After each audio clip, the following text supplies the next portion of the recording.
Before we begin, a word. Every voice you are about to hear could belong to a real person, and the next one could be yours. Claim a part and read it aloud at footnotes and folly.click. Welcome back to Footnotes and Folly, and to Henry V. I am Pemberton. This is part 2, and the war begins in earnest. At the French court, the old king and his swaggering son the Dauphin still treat the English invasion half as a joke, and they send Henry's herald home with a careless answer. Even as the chorus rows the English fleet across the channel and sets it down before the walls of Harfleur. The Henry speaks the most famous battle cry in the language once more onto the breach, "Dear friends." The town falls, but his army is now thinned and sickening, and the proud French gather in their thousands to cut him off before he can reach the safety of Calais.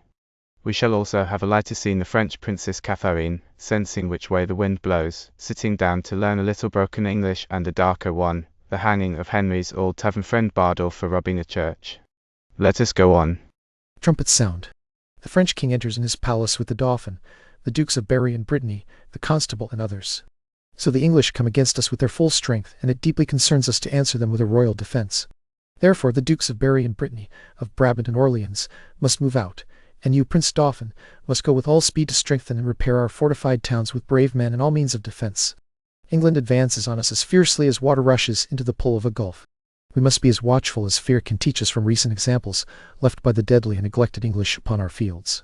My most feared and honoured father, it is proper that we arm ourselves against the enemy.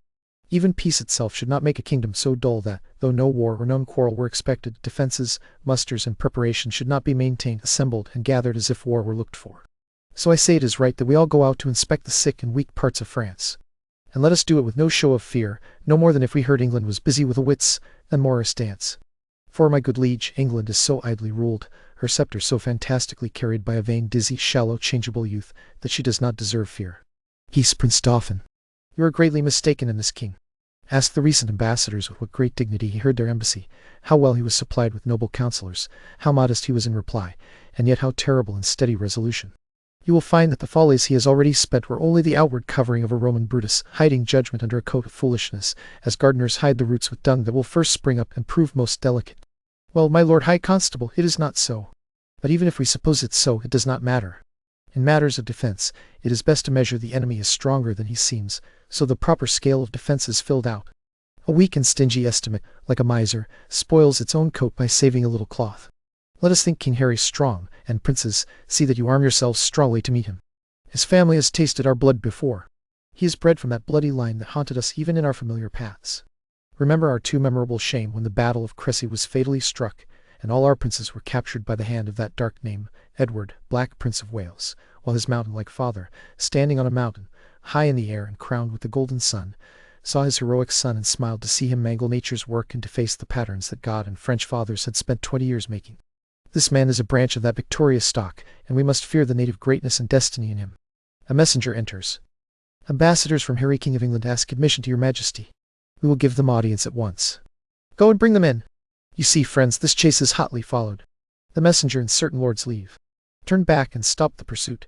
Cowardly dogs bark loudest when the thing they threaten runs far ahead of them. My good sovereign, cut the English short and let them know what monarch you rule. Self-love, my liege, is not so vile a sin as self-neglect. Exeter enters. Do you come from our brother of England? From him, and this is how he greets your majesty. In the name of God Almighty, he commands you to strip yourself and lay aside the borrowed glories which, by heaven's gift, by the law of nature and of nations, belong to him and to his heirs, namely, the crown and all the wide honours that by custom and the ordinance of time belong to the crown of France. So that you may know this is no crooked or clumsy claim picked out of the wormholes of long-vanished days, nor raked from the dust of old oblivion, he sends you this memorable line of descent, true in every branch. He asks you to examine this pedigree, and when you find him directly descended from his most famous of famous ancestors, Edward III, he bids you then surrender your crown and kingdom, which you hold wrongly from him, the native and true claimant. And what follows if we do not? Bloody compulsion. If you hide the crown even in your hearts, he will rake therefore. He comes in a fierce storm and thunder and earthquake, like Jove himself, so that if asking fails, he will force the matter. In the very compassion of the Lord, he bids you deliver up the crown, and have mercy on the poor souls for whom this hungry war opens its vast jaws. On your head he turns the widow's tears, the orphan's cries, the dead men's blood, and the pining maiden's groans for husbands, fathers, and promised lovers who will be swallowed in this quarrel. This is his claim, his threat, and my message, unless the Dauphin is here present, to whom I also bring a special greeting. For ourselves, we will consider this further. Tomorrow you shall carry our full intention back to our brother of England. As for the Dauphin, I stand here for him. What comes to him from England? Scorn and defiance. Slight regard, contempt, and anything that may fit the mighty sender's dignity. That is how he values you. This is what my king says. If your father's highness does not grant all his demands in full and sweeten the bitter mock you send his majesty, he will call you to so hot an answer for it, that the caves and hollow vaults of France will rebuke your offence and return your mock with the second thunder of his cannon. Say this, if my father gives a fair answer, it is against my will, for I desire nothing but unequal odds with England. To match King Harry's youth and vanity, I presented him with the Paris balls. He will make your Paris Louvre shake for it, even if it were the chief court of mighty Europe. Be assured, you will find a difference, as we his subjects have found with wonder, between the promise of his green youth and the days he now commands. Now he weighs time down to the last grain. You will read that in your own losses, if he remains in France. Tomorrow you shall know our full mind. Trumpets sound. Send us away with all speed, or our king may come here himself to question our delay, for he already has his footing in this land. You shall soon be dispatched with fair conditions. A single night is only a small breath and a little pause in which to answer matters of such consequence. They all leave. Trumpets sound. Chorus enters. Now with imagined wings, our swift scene flies, moving no less quickly than thought itself. Suppose you have seen the well-equipped king at Hampton Pier, embarking his royal person, and his brave fleet fanning the young Phoebus with silken streamers. Play with your imagination, and there behold the ship, boys climbing upon the hempen rigging. Hear the sharp whistle that gives order to confused sounds. See the thread-like sails, carried by the invisible, creeping wind, draw the huge hulls through the furrowed sea and breast the lofty surge. Oh, only think that you stand upon the shore and behold a city dancing on the unstable waves, for so this majestic fleet appears, holding its proper course to our floor. Follow, follow.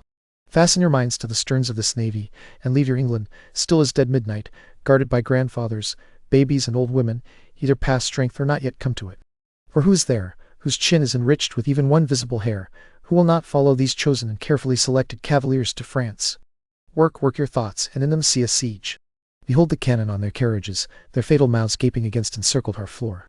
Suppose the ambassador from the French comes back and tells Harry that the king offers him Katharine, his daughter, and with her, as dowry, a few petty and unprofitable dukedoms. The offer does not please him, and now the quick gunner touches the devilish cannon with his linstock.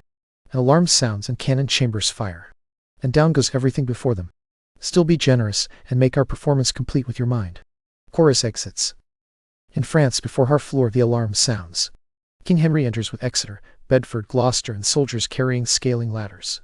Once more into the broken wall, dear friends, once more, or else, seal up the gap with English dead. In peace, nothing suits a man better than quiet modesty and humility. But when the blast of war is in our ears, then copy the tiger, tighten your muscles, stir up your blood, cover your gentle nature with fierce, hard anger. Give your eyes a terrifying look, let them glare through the openings of your face like brass cannons. Let your brow hang over them as fearfully as a battered cliff leans out above its ruined base, drenched by the wild, destructive sea. Now clench your teeth, flare your nostrils wide, hold your breath hard, and lift every spirit in you to its full height. On, you noblest English, whose blood comes from fathers proven in war. Fathers who, like so many Alexanders, fought in these lands from morning until evening, and only sheathed their swords because there was no one left to fight. Do not dishonor your mothers. Prove now that the men you called fathers truly fathered you. Be an example now to men of rougher blood, and teach them how to make war. And you, good yeomen, whose limbs were made in England, show us here the strength of your native fields. Let us swear that you are worthy of your breeding, which I do not doubt, for there is not one of you so low or plain that noble brightness does not shine in your eyes. I see you standing like greyhounds held in the slips, straining for the start. The game is afoot. Follow your spirit, and at this charge cry, God for Harry. England and St. George. They exit. The alarm continues, and cannon chambers fire. Nym, Bardolph, pistol, and boy enter near the breach, under the fury of the assault. Forward, forward, forward, forward, forward. To the breach, to the breach. Please, corporal, hold back. The blows are too hot, and as for me, I do not have a spare set of lives. The mood of this business is too hot, that is the plain truth of it. The plain truth is most correct, for moods and humors are everywhere. Blows come and go, God's servants fall and die, and sword and shield, on the bloody field, win immortal fame. I wish I were in an alehouse in London. I would give all my fame for a pot of ale and safety. So would I. If wishing could work for me, my aim would not fail me. I would hurry there at once. As regularly, but not as truly, as a bird sings on the branch. Fluellen enters and drives them forward. Up to the breach, you dogs. Away with you, you scoundrels. Be merciful, great Duke, to mortal men made of clay. Ease your rage, ease your manly rage, ease your rage, great Duke. Good brave fellow, soften your anger. Use mercy, sweetheart. These are good humors. Your honor wins bad humors. I'll go out except boy. Young as I am, I have watched these 3 swaggerers closely. I serve as boy to all 3 of them, but even if all 3 served me, they could not make 1 man for me, because 3 such clowns do not add up to a man. As for Bardolph, he has a coward's white liver and a red face. Because of that he bluffs it out with his face, but does not fight. As for Pistol, he has a killing tongue and a quiet sword. Because of that he breaks words and keeps his weapons whole. As for Nim, he has heard that men of few words are the best men, so he refuses to say his prayers in case people think him a coward. But his few bad words are matched by just as few good deeds. He never broke any man's head except his own, and that was against a post when he was drunk. They will steal anything and call it plunder. Bardolph stole a lute case, carried it 12 leagues, and sold it for 3 halfpence. Nim and Bardolph are sworn brothers in petty theft, and in Calais they stole a fire shovel. From that piece of service I knew they would carry coals. They want me to be as familiar with men's pockets as with their gloves or handkerchiefs, but that goes hard against my manhood, if I should take from another man's pocket to put into mine, for that is plainly pocketing up wrongs. I must leave them and seek some better service. Their villainy turns my weak stomach, and therefore I must throw it up. Boy exits. Gower and Fluellen enter. Captain Fluellen, you must come at once to the mines. The Duke of Gloucester wants to speak with you. To the mines. Tell the Duke, look you, it is not good to come to the mines, because the mines are not being made according to the disciplines of war. The hollow spaces are not sufficient, for look you, you may tell the Duke that the enemy has dug himself 4 yards underneath the countermines. By Cheshire, I think he will blow everything up unless there are better directions. The Duke of Gloucester, who has charge of the siege, is being guided entirely by an Irishman, a very valiant gentleman, truly. It is Captain MacMorris, is it not? I think it is. By Cheshire, he is as great an ass as any in the world. I will prove as much to his beard. He understands no more of the true disciplines of war, look you, of the Roman disciplines, than a puppy dog does. MacMorris and Captain Jamie enter. Here he comes, and the Scots Captain Jamie with him. Captain Jamie is a wonderfully valiant gentleman, that is certain, and he has great speed and knowledge in the ancient wars, as I know particularly from his directions. By Cheshire, he will defend his argument as well as any military man in the world, in the disciplines of the old wars of the Romans. I say good day, Captain Fluellen. Good evening to your worship, good Captain James. How now, Captain MacMorris? Have you left the mines? Have the pioneers given over? By Krish now, it is badly done. The work is given over, the trumpet has sounded the retreat. By my hand I swear, and by my father's soul, the work is badly done. It is abandoned. I would have blown up the town, so Krish save me now within an hour. Oh, it is badly done, it is badly done. By my hand it is badly done. Captain MacMorris, I beg you now, will you grant me, look you, a few discussions with you, partly touching or concerning the disciplines of war, the Roman wars, in the way of argument, look you, and friendly communication, partly to satisfy my opinion, and partly for the satisfaction, look you, of my mind, concerning the direction of military discipline. That is the point. It shall be very good, good faith, good captains both, and I shall answer you with good leave as I may find the occasion. That I shall indeed. It is no time to discuss, so Krish save me. The day is hot, and the weather, and the wars, and the king, and the dukes. It is no time to discuss. The town is besieged, and the trumpet calls us to the breach, and we talk, and by Krish we do nothing. It is shame for us all. So God save me, it is shame to stand still, it is shame by my hand. There are throats to be cut and works to be done, and there is nothing done, so Krish save me now. By the mass, before these eyes of mine give themselves to sleep, I will do good service, or I will lie in the ground for it, yes, or go to death. And I will pay for it as valorously as I can. That I shall surely do, that is the short and the long of it. Indeed, I would gladly hear some question between you two. Captain MacMorris, I think, look you, under your correction, there are not many of your nation. Of my nation? What is my nation? Is it a villain, and a bastard, and a knave, and a rascal? What is my nation? Who talks of my nation? Look you, if you take the matter otherwise than it is meant, Captain MacMorris, perhaps I shall think you do not treat me with the affability that, in discretion, you ought to use toward me, look you, since I am as good a man as yourself, both in the disciplines of war, and in the derivation of my birth, and in other particulars. I do not know you to be as good a man as myself. So Krish save me, I will cut off your head. Gentlemen, both of you are misunderstanding each other. Ah, that is a foul fault. A parley is sounded. The town is sounding a parley. Captain MacMorris, when there is a better opportunity to be had, look you, I will be so bold as to tell you that I know the disciplines of war, and there is an end. They all exit. Before the gates of Harfleur, the governor and some citizens stand on the walls, while the English army waits below. King Henry enters with his train. What has the governor of the town decided? This is the last conference we will allow. So give yourselves up to our best mercy, or else, like men proud to be destroyed, defy us to our worst. For as I am a soldier, the name that best suits my own thoughts, if I begin the bombardment once more, I will not leave half-conquered Harfleur until she lies buried in her ashes. The gates of mercy will all be shut, and the hardened soldier, rough and cruel at heart, will range freely with a bloody hand and a conscience as wide as hell, cutting down like grass your fresh young maidens and your blooming infants. What will it be to me if godless war, dressed in flames like the prince of devils, with his blackened face, commits every savage deed bound to waste and desolation? What is it to me when you yourselves are the cause, if your pure maidens fall into the hands of hot, violent ravishment? What rein can hold back lawless wickedness when it is rushing fiercely downhill? We might as uselessly spend our empty orders on enraged soldiers in the act of plunder as command the Leviathan to come ashore.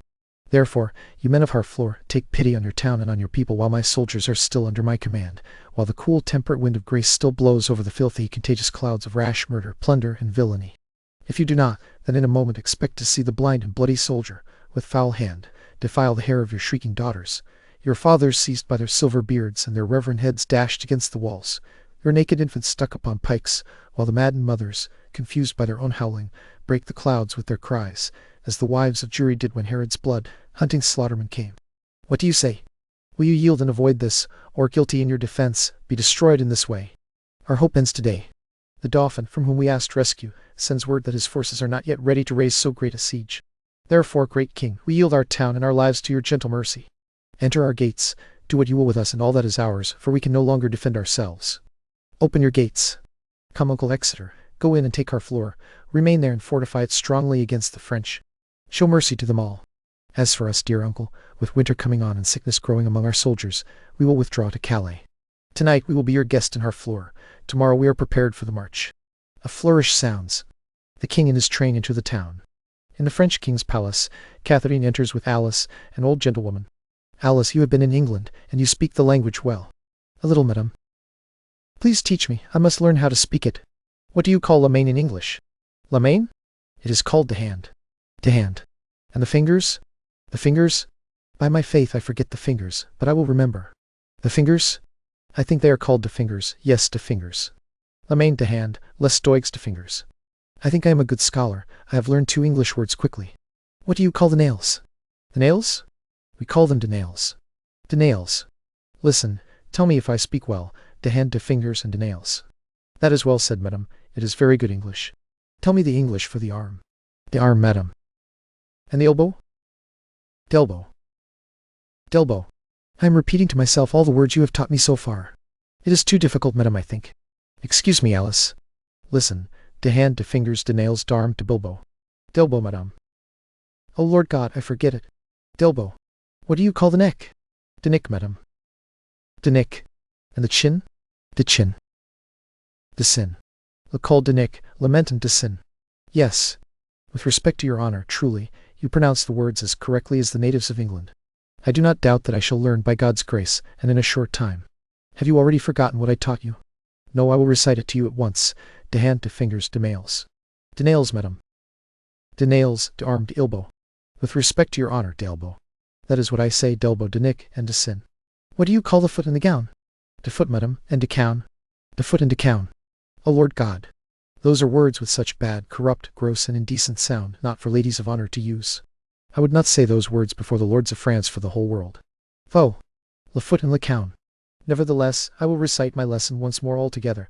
De hand, de fingers, de nails, d'arm, d'elbow, de nick, de sin, de foot, de cown. Excellent, madame. That is enough for one time. Let us go to dinner. They leave. In the same palace, the King of France enters with the Dauphin, the Duke of Bourbon, the Constable of France, and others. It is certain he has crossed the river Somme. And if he has not fought, my lord, let us no longer live in France. Let us give everything up and hand our vineyards over to a barbarous people. A living God! Shall a few sprays from us, the waste left by our father's luxury, our shoots grafted onto wild and savage stock, spring up so suddenly into the clouds and look down on those who grafted them? Normans, the bastard Normans, Norman bastards! By my life, if they march on without being fought, I will sell my dukedom to buy a muddy, filthy farm in that cornered island of Albion. God of battles, where did they get this spirit? Is their climate not foggy, raw, and dull, where the sun, as if in spite, looks pale and kills their fruit with frowns? Can waterlogged drink, fit for overworked horses, their barley broth boil their cold blood into such brave heat? And shall our quick blood, stirred with wine, seem frozen? For the honor of our land, let us not hang like dripping icicles from the thatch of our houses, while a colder people sweat drops of gallant youth in our rich fields. We may call them poor in their native lords. By faith and honor, our ladies mock us, and plainly say our spirit has been bred out of us. They say they will give their bodies to the desire of English youth, to restock France with bastard warriors. They send us to English dancing schools and teach us high lavoltas and swift corantos, saying our only grace is in our heels, and that we are most excellent at running away. Where is Montjoy the herald? Send him quickly. Let him greet England with our sharp defiance. Up, princes, and with the spirit of honor sharp and keener than your swords, hurry to the field. Charles de Labreth, High Constable of France, you Dukes of Orleans, Bourbon, and of Berry, Alençon, Brabant, Bar, and Burgundy, Yac Chatillon, Rambures, Vaudemont, Beaumont, Grandper, Rousey, and Fauconbridge, Foix, Lestril, Boucicault, and Charleroi, High Dukes, great princes, barons, lords, and knights, for your great places now clear yourselves of great shame. Stop Harry England, who sweeps through our land with banners painted in the blood of Harfleur. Rush upon his army as melted snow rushes down into the valleys, whose low vassals seek the Alps, spit and pour their thawing streams upon. Go down upon him. You have power enough, and in a captive chariot bring him into Rouen as our prisoner. This suits greatness. I am sorry his numbers are so few and his soldiers sick and starving from their march, for I am sure that when he sees our army, he will drop his heart into the drain of fear and offer us his ransom for the sake of success. Therefore, Lord Constable, hurry Montjoy on, and have him tell England that we send to know what willing ransom he will give. Prince Dauphin, you shall stay with us in Rouen. Not so, I beg your majesty. Be patient, for you shall remain with us. Now go forth, Lord Constable and all you princes, and quickly bring us word of England's fall. They leave. In the English camp in Picardy, Gower and Fluellen meet as Fluellen comes from the bridge. How now, Captain Fluellen? Have you come from the bridge? I assure you very excellent service has been done at the bridge. Is the Duke of Exeter safe? The Duke of Exeter is as noble-hearted as Agamemnon. He is a man I love and honor with my soul, my heart, my duty, my life, my livelihood, and all my power. He is, God be praised and blessed, not hurt at all, and he holds the bridge most valiantly, with excellent discipline. There's an ancient lieutenant there at the bridge, and I think in my very conscience he is as brave a man as Mark Antony. He is a man of no reputation in the world, but I saw him do most gallant service. What do you call him? He is called Ancient Pistol. I do not know him. Pistol enters. Here is the man. Captain, I beg you to do me a favor. The Duke of Exeter loves you well. Yes, I praise God, and I have earned some love from him. Bardolph, a soldier, firm and sound of heart, and full of ready courage, has by cruel fate, and by giddy fortune's fierce, fickle wheel, that blind goddess who stands upon the rolling, restless stone. With your patience, Ancient Pistol. Fortune is painted blind, with a cloth before her eyes, to show you that Fortune is blind, and she is painted also with a wheel, to show you, which is the moral of it, that she is turning, inconstant, changeable, and full of variation, and her foot, look you, is fixed upon a round stone, which rolls, and rolls, and rolls. In good truth, the poet gives a most excellent description of it. Fortune is an excellent moral lesson. Fortune is Bardolph's enemy, and frowns on him, for he has stolen a pax, and must be hanged. A damned death! Let the gallows gape for a dog, let a man go free, and do not let him choke his windpipe. But Exeter has given sentence of death for a pax of little value. Therefore go speak, the Duke will listen to your voice. Do not let Bardolph's living thread be cut by the edge of a penny cord and vile disgrace. Speak, Captain, for his life, and I will repay you. Ancient Pistol, I partly understand your meaning. Why then rejoice because of it? Certainly, Ancient, it is not something to rejoice over, for if, look you, he were my brother, I would ask the Duke to use his good pleasure and put him to execution. Discipline must be maintained. Die and be damned. A fig for your friendship. That is well. The fig of Spain. Pistol exits. Very good. Why, this is a complete counterfeit rascal. I remember him now, a panderer, a cutpurse. I assure you, he spoke his brave words at the bridge, as you shall see in a summer's day. But it is very well. What he has said to me, that is well, I warrant you, when time is served. Why, he is a gull, a fool, a rogue, who now and then goes to the wars so he can return to London and make himself look grand in the shape of a soldier. Such fellows know all the great commanders' names perfectly, and they can recite by heart where services were done. At this sconce, at that breach, at this convoy, who came away bravely, who was shot, who was disgraced, what terms the enemy stood on. They learn all this perfectly in the language of war, and dress it up with newly tuned oaths. What a beard cut like a general's, and a dreadful camp suit, can do among foaming bottles and ale, washed wits is wonderful to think on. But you must learn to recognize such slanders of the age, or else you may be badly mistaken. I tell you what, Captain Gower, I do perceive he is not the man you would gladly make the world believe he is. If I find a hole in his coat, I will tell him my mind. A drum is heard. Listen, the king is coming, and I must speak with him about the bridge. With drum and colours, King Henry enters with Gloucester and his poor soldiers. God bless your majesty. How now, Fluellen? Have you come from the bridge? Yes, if it please your majesty. The Duke of Exeter has very gallantly maintained the bridge. The French have gone off, look you, and there were gallant and most brave passages of action. Indeed, the adversary had possession of the bridge, but he was forced to retire, and the Duke of Exeter is master of the bridge. I can tell your majesty the Duke is a brave man. What men have you lost, Fluellen? The destruction of the adversary has been very great, reasonably great. As for our side, I think the Duke has lost not one man, except one who is likely to be executed for robbing a church, one Bardolph, if your majesty knows the man. His face is all pimples, swellings, knobs, and flames of fire, and his lips blow at his nose, which is like a coal of fire, sometimes blue and sometimes red. But his nose is executed now, and his fire is out. We would have all such offenders cut off in that way. We give express command that, in our marches through the country, nothing be forced from the villages, nothing be taken unless it is paid for, and none of the French be mocked or abused with scornful language. For when gentleness and cruelty play for a kingdom, the gentler player wins soonest. A trumpet sounds. Montjoy enters. You know me by my clothing. Then I know you well. What shall I learn from you? My master's mind. Unfold it. Thus says my king, say this to Harry of England. Though we seemed dead, we were only asleep. Advantage is a better soldier than rashness. Tell him we could have rebuked him at Harfleur, but we thought it unwise to bruise an injury before it was fully ripe. Now we speak at our proper moment, and our voice is imperial. England shall repent his folly, see his weakness, and admire our patience. Therefore bid him consider his ransom, which must match the losses we have borne, the subjects we have lost, and the disgrace we have swallowed. The weight of those things would make his childish pride bend under them. For our losses, his treasury is too poor. For the blood we have shed, the muster of his kingdom is too small a number, and for our disgrace, his own person kneeling at our feet would be only a weak and worthless satisfaction. Add defiance to this, and tell him, in conclusion, that he has betrayed his followers, whose condemnation is already pronounced. So much for my king and master, so much for my office. What is your name? I know your rank.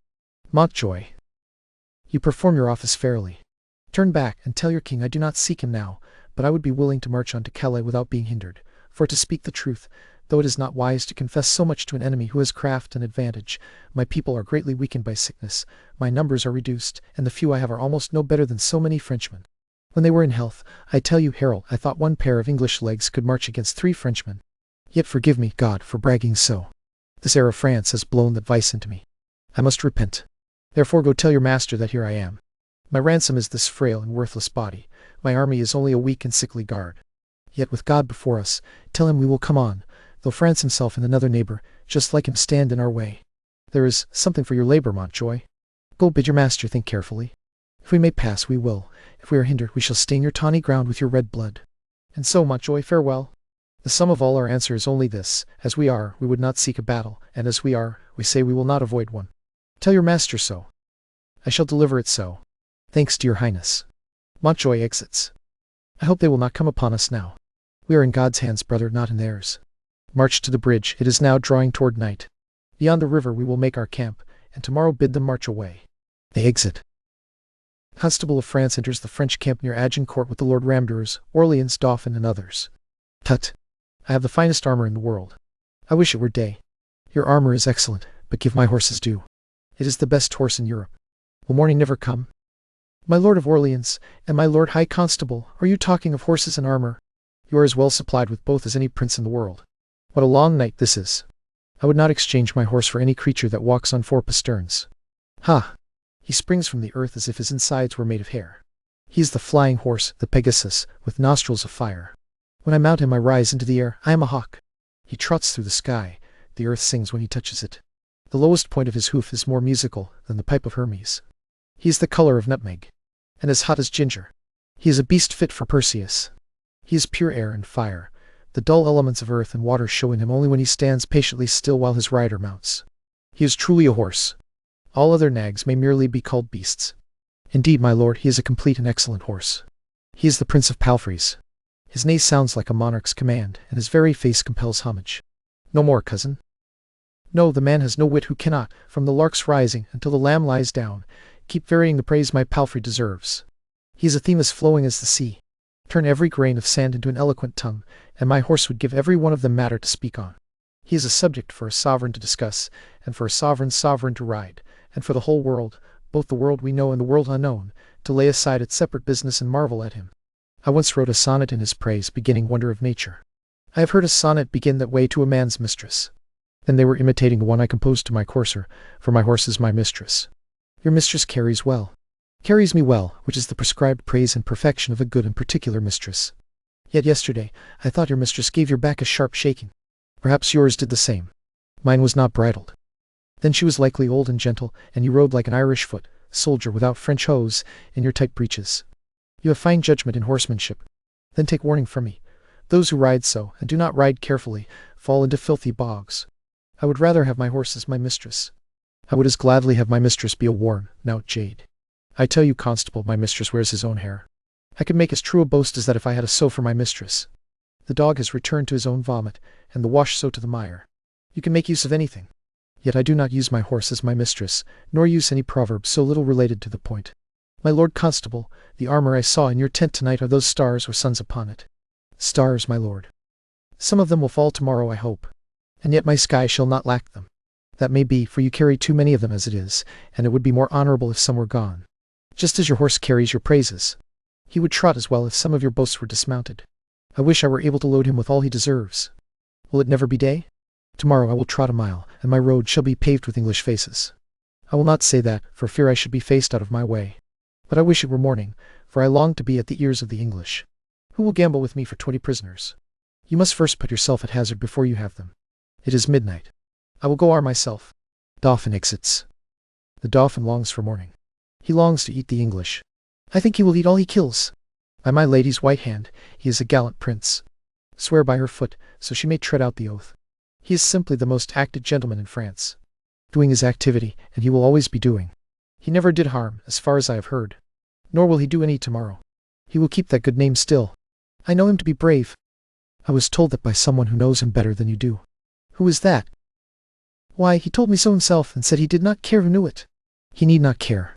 It is no hidden virtue in him. By my faith, sir, it is hidden. No one has ever seen it but his lackey. It is hooded courage, and when it appears it will flap away. Ill will never spoke well. I will cap that proverb with, there is flattery in friendship. And I will answer that with, give the devil his due. Well placed. There stands your friend as the devil. Now I strike the very eye of that proverb with, a pox on the devil. You are better at proverbs by as much as, a fool's bolt is soon shot. You have shot too far. It is not the first time you were overshot. A messenger enters. My lord high constable, the English are lying within 1,500 paces of your tents. Who measured the ground? The Lord Gramper. A brave and most expert gentleman. I wish it were day. Alas, poor Harry of England, he does not long for dawn as we do. What a miserable, peevish fellow this King of England is, to mope so far from sense with his fat-brained followers. If the English had any understanding, they would run away. That is what they lack, for if their heads had any armor of intelligence, they could never wear such heavy helmets. That island of England breeds very brave creatures. Their mastiffs have courage beyond comparison. Foolish curs, that run with their eyes shut into the mouth of a Russian bear and have their heads crushed like rotten apples. You might as well call a flea brave because it dares eat breakfast on a lion's lip. Exactly, exactly. The men are like their mastiffs in their rough, forceful rush forward, leaving their wits with their wives. Then give them great meals of beef and iron and steel, and they will eat like wolves and fight like devils.